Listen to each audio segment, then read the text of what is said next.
स्वागत है एक बार फिर से सभी दर्शकों का सचनामा इंडिया प्लस न्यूज में।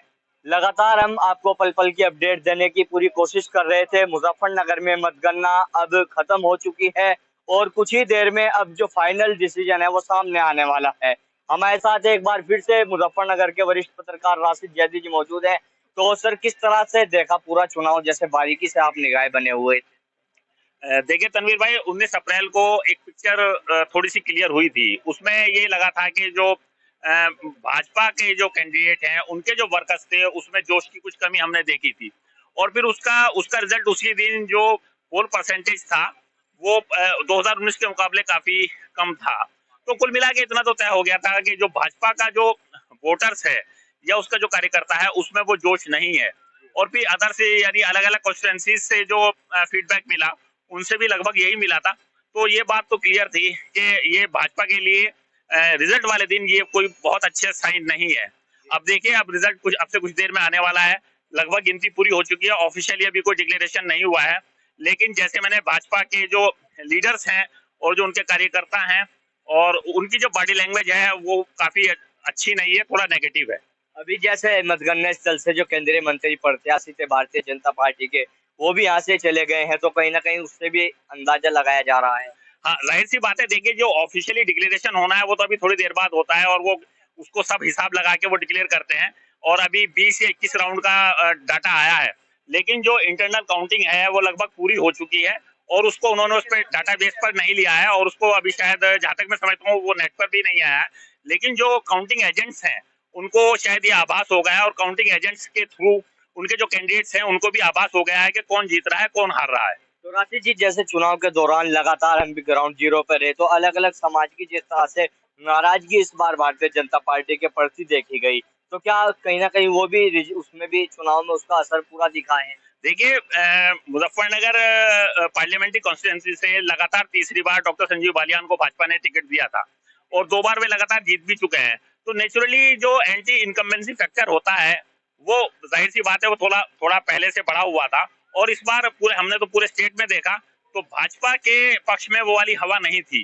तो मैं अगर मुजफ्फरनगर के पॉइंट ऑफ व्यू से ही बात करूं तो इसमें कोई दो राय नहीं है कि जो भाजपा के जो कैंडिडेट थे, शुरुआत में जो एक हवा बनी थी, यानी जो जो हम समझते थे कि इस तरीके से भाजपा राइज करेगी, उस हिसाब से राइज नहीं किया। और 19 अप्रैल को, यानी जिस दिन ये समझिए कि इलेक्शन हुआ, उसी दिन थोड़ा थोड़ा एक साइन जो था वो भाजपा के अगेंस्ट हमें मिल गया था। तो जैसे लगातार जो तमाम चीजें थी, आपसे हमारी पहले भी बात हुई, तो आपने बताया कि भाजपा का जो कार्यकर्ता था वो कहीं ना कहीं एक्टिव नहीं था इस बार चुनाव को लेकर। हाँ, देखिए, हमारे मुजफ्फरनगर में 2013 का जो सांप्रदायिक दंगा हुआ था उसके बाद से जो पॉलिटिकल सिचुएशन थी वो लगातार बदलती चली गई थी और भाजपा के फेवर में गई थी। और आप ये समझिए कि 2014 में तो आप देखते हैं कि पूरे हिंदुस्तान में जो है भाजपा की सरकार बनी और 2019 में भी बनी। लेकिन जो लास्ट 2 पार्लियामेंट्री इलेक्शन हुए मुजफ्फरनगर में 2014 और 2019, वो HM फैक्टर के थ्रू हुए, यानी हिंदू और मुस्लिम बेस पर हुए। लेकिन 2024 का जो इलेक्शन हुआ वो मैंने देखा ये थोड़ा सा इस पे, ये कास्टिज्म का इस पे ज्यादा जोर था, यानी जातीय इलेक्शन था, हिंदू मुस्लिम वाला फैक्टर गायब था। और कहीं ना कहीं थोड़ी बहुत युवाओं में भी निराशा थी, जैसे कांग्रेस ने या दूसरी पार्टीज ने जो मुद्दे उठाए थे शायद उनका भी असर कहीं ना कहीं रहा। इलेक्शन बहुत अच्छा हुआ, बहुत क्लोज फाइट हुई और अभी तक रिजल्ट नहीं आया है। लेकिन हम ये मानते हैं कि जो भी रिजल्ट आ रहा है वो एक्सपेक्टेड है। जैसे लोगों के यानी इलेक्शन वाले दिन जो लोगों का जोश कम था उसी के हिसाब से शायद रिजल्ट आ रहा है। अभी तक ऑफिशियली डिक्लेयर नहीं हुआ है और अभी 10-20 मिनट या आधा घंटा शायद हमें और इंतजार करना पड़ेगा। अच्छा राशिद जी, जैसा लगातार कहा जाता है कि मुजफ्फरनगर का इतिहास है, 2 बार जनता मौका देती है, तीसरी बार इलाज कर देती है। क्या भारतीय जनता पार्टी के प्रत्याशी का इलाज होने जा रहा है? देखिए, जब तक अभी ऑफिशियल रिजल्ट डिक्लेयर नहीं होता हम ये बात नहीं कह सकते। हाँ, लेकिन इतना जरूर रहा है कि कुछ मिथ जरूर हैं। जैसे हमेशा अभी तक हमारे यहाँ मुजफ्फरनगर पार्लियामेंट्री सीट से किसी ने भी हैट्रिक नहीं लगाई है, तो ये भी एक मिथ है। और मैंने पहले भी कहा था कि जीत हार किसी की भी हो सकती है, किसी की हैट्रिक भी लग सकती है, नहीं भी लग सकती। लेकिन एक चीज जो यहाँ पे पहले से थी, शायद उसमें कोई चेंज हो जाए, कि ये था कि जो एंटी बीजेपी का जो जाट लीडर रहा है वो यहाँ से जीत नहीं पाता था। ये मिथ नहीं था बल्कि ये एक सच्चाई थी।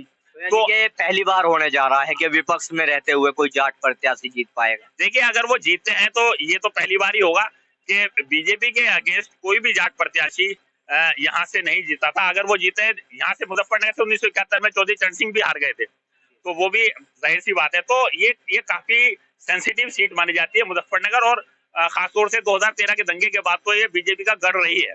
अगर यहाँ से कोई भी यानी बीजेपी को हराता है तो मैं समझता हूँ वो खुशकिस्मत होगा और ये उसके लिए काफी बड़ी जीत मानी जाएगी। लेकिन अभी फिर मैं वही कह रहा हूँ कि जब तक रिजल्ट नहीं आता तो हमें कोई इस तरीके की बात नहीं करनी चाहिए। बिल्कुल, देखिए हमारे साथ मुजफ्फरनगर के वरिष्ठ पत्रकार राशिद जैदी जी मौजूद थे, जो बहुत बारीकी से मुजफ्फरनगर की राजनीति को समझते हैं और ग्राउंड जीरो पर रहकर अपना फील्ड वर्क करते हैं। हम फिर भी इनसे बात करने की कोशिश करेंगे। अब कुछ ही देर का समय बाकी रह गया है। जो फाइनल डिसीजन है वो कागजी कार्रवाई बताई जा रही है कि अंदर चल रही है, लेकिन देखना होगा आखिरकार किस तरह के कितने अंतरों से हार जीत का फैसला यहाँ पे सामने आता है।